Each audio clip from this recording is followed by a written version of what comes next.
All right, many blessings, many blessings.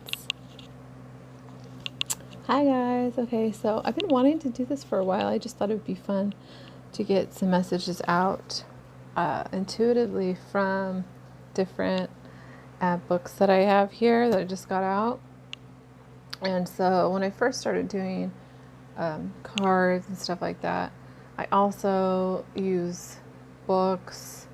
It's just the sky's the limit. It's different things that you can use to help you tap into your intuition to get messages. And I thought, oh, let's just do something. Yeah. So I just picked a couple random books. Like I have Crystal Bible. Okay. This has all the crystals. This is I have just like a bunch of random stuff. So we'll see what messages come out. The Path to Inner Peace, just inspirational thoughts for everyday living. Galactic Human Handbook, Entering the New Time. Sheldon Neidl and Jose, I can't say this name. That's one of them. The Hathor Material, Messages from an Ascended Civilization, Tom Kenyon and Virginia Essene. Okay. So, we are going to see what messages come out. I'm just going to let my higher self guide me. And okay, so spray my Bliss Joy spray. Let me tap in. Taking a deep breath and knowing that Father, Mother, God, Source energy is right where I am, and just knowing that any messages that come through for my viewers, subscribers, or for myself are for the highest, most energy. And yeah, so let's just see what happens. Okay. So how about a crystal? Let's see.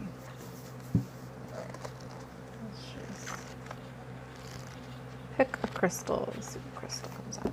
Oh, look at that lapis. Lapis comes out. I have one right here. One of my favorite stones. Beautiful. So we've got lapis. Okay, let's see what lapis says. And I'll read what I feel guided to, because some of them could be very long. Lapis lazuli opens the third eye and balances the throat chakra. It stimulates enlightenment and enhances dream work and psychic abilities, facilitating spiritual journey and stimulating personal and spiritual power. The stone quickly releases stress, bringing deep peace. It possesses enormous serenity and is the key to spiritual attainment. Lapis lazuli is a protective stone that contacts spirit guardians. The stone recognizes psychic attack, blocks it, and returns the energy to its source. It teaches the power of the spoken word and can reverse curses or dis-ease caused by not speaking out in the past. The stone harmonizes the physical, emotional, mental, and spiritual levels. Imbalances between these levels can result in depression, dis-ease, and lack of purpose. In balance, the harmony brings deep inner self-knowledge. So it encourages taking charge of life. It reveals inner truth, encourages self-awareness, and allows self-expression without holding back or compromising. If repressed anger is causing difficulties in the throat or in communication, lapis lazuli releases these. This stone brings the enduring qualities of honesty, compassion, and uprightness to the personality. Lapis lazuli is a powerful thought amplifier. It stimulates the higher faculties of the mind, bringing up objectivity and clarity. It encourages creativity through attunement to the source.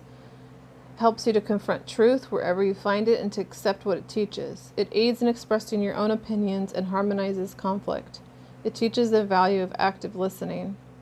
Lapis lazuli bonds relationships in love and friendships and aids expressing feelings and emotions. It dissolves martyrdom. I don't know if I'm saying it right. Martyrdom and cruelty and suffering.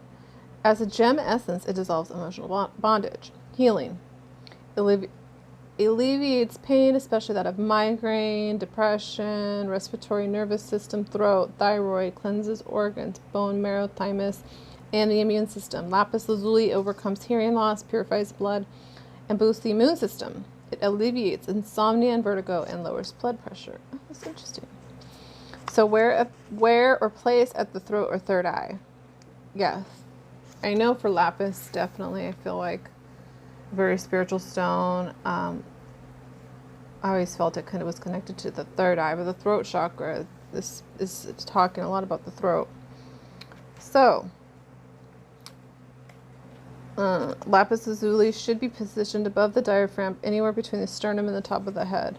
Okay, so that is that from the Crystal Bible. Okay, all right, let's see what other messages from these books. Let's get the inner peace. I'm gonna put this,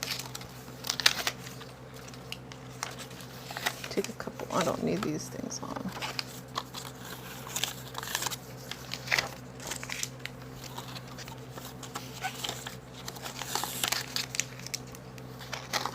Actually, I think this one would be good to save for last. What would be that one last? Okay. The Hathor material. Messages from the Ascended Civilization. Okay. I'll just read the book. We are the Hathors, masters of love and sound from an ascended intergalactic civilization. As once we helped ancient Egypt and Tibet, we have now returned to assist humanity's current evolution. Okay.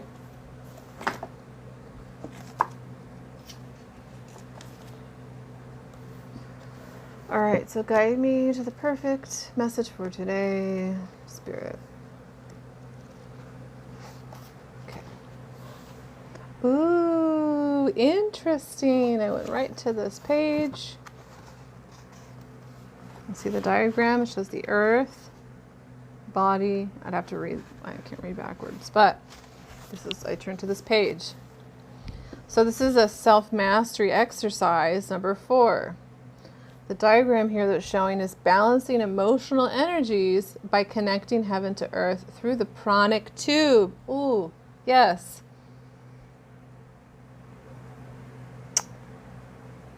I'm thinking of somebody on YouTube, but I can't remember her name. This allows individuals to self-ground, making emotional states easier to manage. Perfect message. Yes.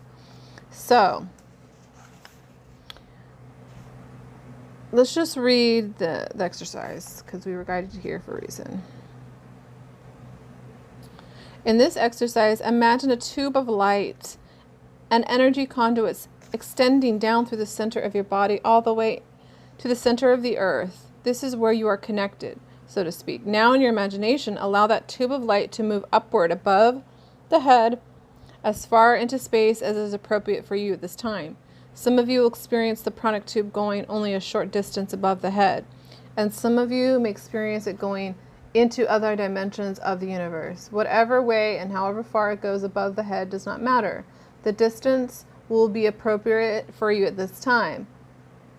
With this accomplished, move your awareness into the heart center and allow yourself to breathe with your awareness focused at the heart. As you focus at the heart, imagine and sense celestial energy coming down from above and terrestrial energy coming up from the earth, so that these two meet in your heart. So that's where that, so from up above and then coming to the heart. Okay. So, yes, let these two energies flow into the heart from above and from below, feeding the heart continuously in a combined stream. Whether you are inhaling or exhaling, whether you are pausing your breath or not, just experience a continual flow of prana moving downward and upward. The goal of this exercise is to get a clear sense of this flow of energy of prana coming down from above and coming up from below. Please pause and take about a minute to get a very clear sense of this flow of prana. This is the first part of the exercise. Now there's more parts. Okay, this is, I'm not going to go into that. However, the page before it, the chapter is stabilizing in chaos. Okay, I feel like I should read this. This is reading story time. Your Earth, as we have previously said, is passing through a monumental and historic time, a time in which energies are fluctuating at rates heretofore never experienced by humanity. It has to do with the passage to a new vibration. And as Earth moves from the old into the new, she is moving from an old way of organizing herself into a new way of organizing herself. Earth, as we are referring to her now, is a conscious living being, and all human beings must respond to the fluctuation that is occurring on Earth, that is occurring as Earth moves upward in her own evolution. You are riding, so to speak, upon Earth's evolutionary thrust upward. And you have chosen to be here at this time so that you could experience these unprecedented changes. Many of these changes are chaotic in nature and especially challenging to your emotional body. Consequently, many of you are experiencing greater emotional volatility at the surface of awareness than ever before. This is likely to continue for some time as Earth moves through this transition phase of chaos into a new order, into a new way. I'm just switching those words around, not the other one. This is the higher vibration. Okay, whenever any system moves from one level of order to a higher level, there is a period of chaos in which perturbation or disturbances are on the increase. This is now occurring on your planet so that all levels, atomic, molecular, biological, geological, social, economic, are in states of flux or change. Of course, your own inner reality is affected too, especially your own emotional response to people and things around you. There are many ways to move into a greater mastery of your emotions during these chaotic times, and we would share with you one particular approach of value. We view you, as we mentioned previously, as a multidimensional energy system. Therefore, what we would share with you is a method to help you deal with your own energy in such a way that your emotional body becomes more stable through this period of tremendous transition. As described earlier, this method involves moving awareness into the pranic tube, the central column that extends from above the head through the central part of the body and down into the earth. For example, if you find yourself in a difficult situation emotionally, then the immediate shift of your awareness into the pranic tube will greatly help. This shift allows the prana to move through the pranic tube more freely, changing your breath in a way that allows a greater movement of life force. You will find the emotional body becoming more stable, less volatile, and from that place of emotional centeredness, you will be able to make better choices for yourself in those difficult moments. Now we would like you to do, so that exercise that I just did.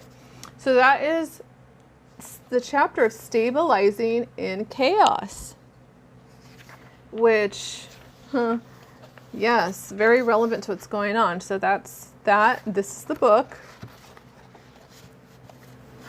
Okay, the Hawthorne material. I haven't read all of it. I have a bunch of books that I haven't really read, so maybe I should start reading this one. Okay, so that was that message. Very cool. And that goes well with the stone that we got, which was the lapis. We talked about the throat chakra, about clearing that. Now let's see, the Galactic Human Handbook, entering the new time, creating planetary groups. Okay. The time has come to create planetary groups to aid the ascension of humankind and to activate the planet into galactic consciousness. Okay, so tune into this book. Okay, so let's flip through what page? Let's do this one. Okay. All right. So let's see. Purpose of planetary advocate groups. So it shows a chart. I really don't know what this means. I'd have to read it, obviously. Multimedia Training Center. Okay. This looks more techy, but let's see.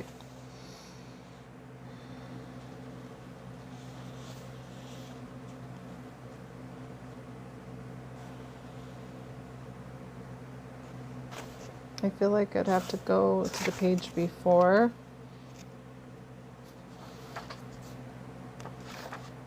The importance of the network. Okay.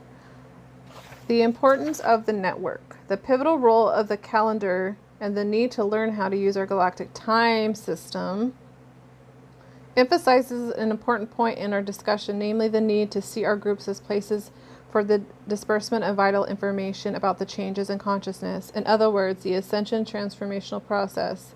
To accomplish this function requires that all of us be linked into our main information center, Victory Net. Now, I don't know how old this book is either, but anyways, let's just keep going. The purpose of the center to act as an electronic newspaper and Age of Light magazine. It will be used as a bulletin board, a source of important spiritual and changing consciousness. So this is talking a lot about, let me just keep going. One of the most important things that we can do is to take advantage of these vital links between us and begin to understand how necessary they are to our continued existence. With the use of this system, it becomes possible for potential new members or even potential new planetary advocate groups to have an instant introduction to what we represent. It will also allow us to schedule conferences on the related subjects of ascension, mental, emotional, and physical changes, and the nature of the messages that the spiritual hierarchy, ascended masters, and galactic federation are giving us. Okay, so planetary advocate groups. All right, so that's interesting. Let's get another message. I'm going to go closer to the beginning of the book, so just randomly, intuitively. Okay. So, I think this. Okay, so this makes sense. It's create planetary groups. This whole book is about creating planetary groups, advocate groups. So, all right. So I'm not going to read much from this. I feel like this is something that you really have to start from page 1. So let's skip that one. Let's go right into the inner peace. We'll get some messages from this. And I think I'll end it at that. Okay, the path to inner peace. I love this. I just love peacocks. They're so cool. Okay, Spirit. Okay. Peace is not an absence of war. It is a virtue. A state of mind, a disposition for benevolence, confidence, and justice. Benedict Spinoza, Dutch philosopher. Who loves a garden? Still his Eden keeps, perennial pleasures, plants and wholesome harvest reaps. Ooh, yes, that's like my garden. Amos Bronson Alcott, American teacher and philosopher. Okay, let's see what other messages. Noble deeds and hot baths are the best cures for depression. English writer Dodie Smith. Yes, hot baths are amazing. Spiritual hot baths with whatever works for you and candlelight and yeah. How to be happy when you are miserable. Plant Japanese poppies with cornflowers and mignonette and bed out the petunias among the sweet peas so they shall scent each other. See the sweet peas coming up. Ramir Godin, English writer. A lot about plants and gardening. I believe anyone can conquer fear by doing the things he fears to do, provided he keeps doing them until he gets a record of successful experiences behind him. Eleanor Roosevelt, First Lady of the United States of America and UN delegate. To thine own self be true. Let's get another one. Hate is like acid. It can damage the vessel in which it is stored, as well as destroy the object on which it is poured. Wow. Ann Landers, American Advice columnist. The reason to forgive is for our own sake, for our own health, because beyond that point needed for healing, if we hold on to our anger, we stop growing and our souls begin to shrivel. Man, that is deep. That's truth right there. What we hold on to in the body, and all the physical body, the emotional body, mental body. So that was M. Scott Peck, American psychiatrist and writer. Okay, I think I'll end it at that. It's our little story time or messages from, I think there's an actual word for this, like cartomancy, but something using books. But I like to get messages in all kinds of ways. So that was just one of the ways. And thank you very much. Have a blessed day, a blessed evening. And I'll talk to you guys later. Bye.